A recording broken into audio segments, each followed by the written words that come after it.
Welcome to my very spoilery Wind and Truth Spitfire thought review. I'm going to tell you everything that I thought about the books that I can remember because that was a lot. To start, I'm going to tell you that I rank this book 4 out of 5 stars, and it's going to be third place in like my favorites of all the books. So it was pretty good. I liked it a lot. However, you cannot beat Way of Kings and Words of Radiance. Those are peak and will forever and always be peak. They're so good. What did I like about Wind and Truth? Honestly, there is a lot to like.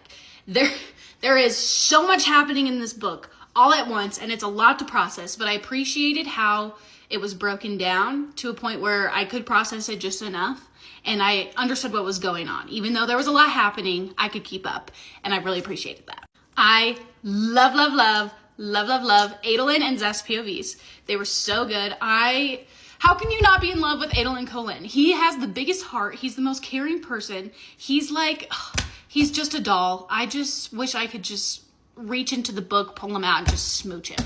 I loved his arc. I am really excited to see where it goes from here. I thought that the unoathed scene was insane.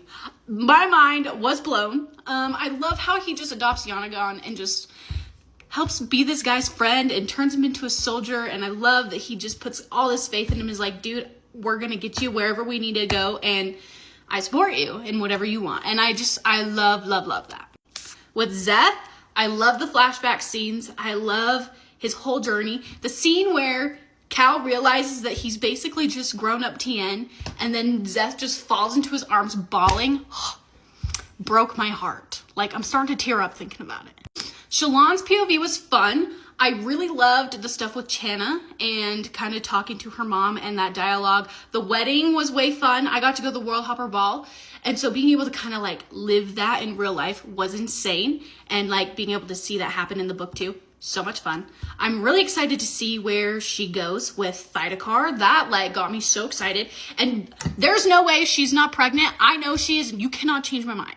I liked the Jasnah Taravangian little debate. That was really interesting. But like Jasnah's POV has not been my favorite. I expected to really love it, but it was honestly not my favorite, though I'm excited to see where she goes to. Don't get me wrong, I love Kaladin. But again, Bridge 4, Captain Kaladin was peak. That was the Kaladin that I really connected with and fell in love with. And it's just not the same. I'm having a hard time letting go of that and moving forward. Therapist Kaladin is great, but it's just not the same for me. I still love him, but it's just different, and I miss the old Kaladin.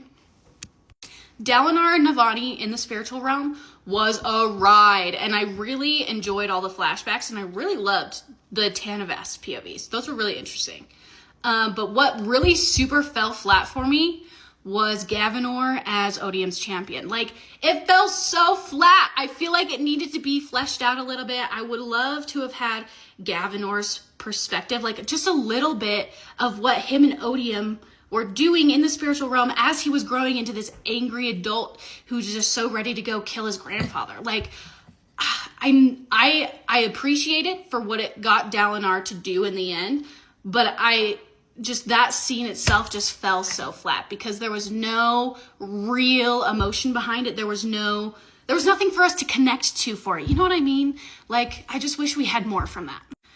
Also, can we talk about how Moash was like hardly in it? And can we talk about how I called him being spiked?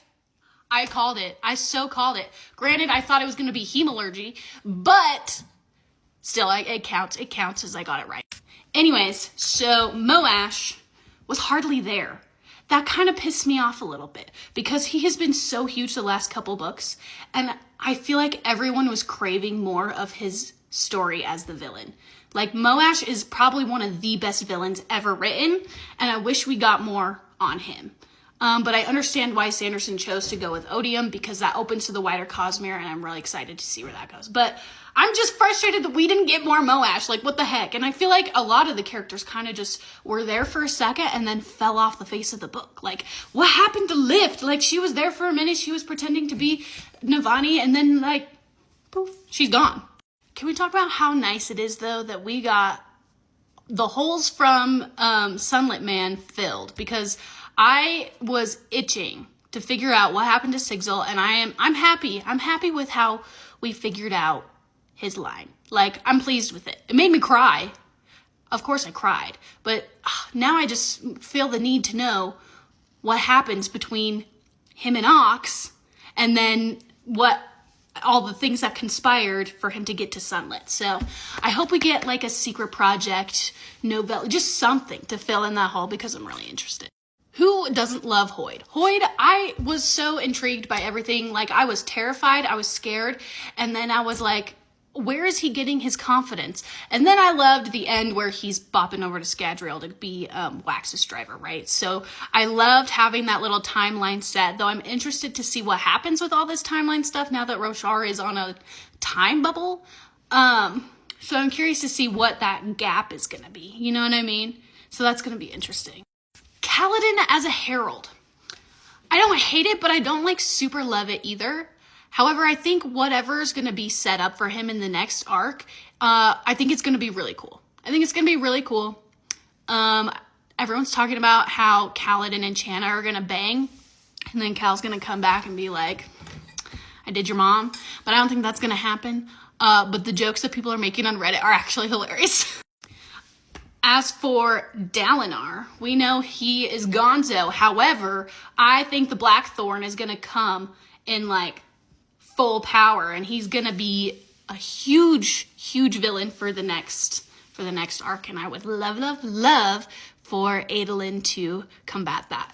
I think that it's just gonna be kind of poetic to be for Adolin and his struggle with his views of his father, and then to come to that acceptance and be like, I love you, I want to see you one more time, then to never see him again except as the worst version of Dalinar possible. I think that's gonna be fun.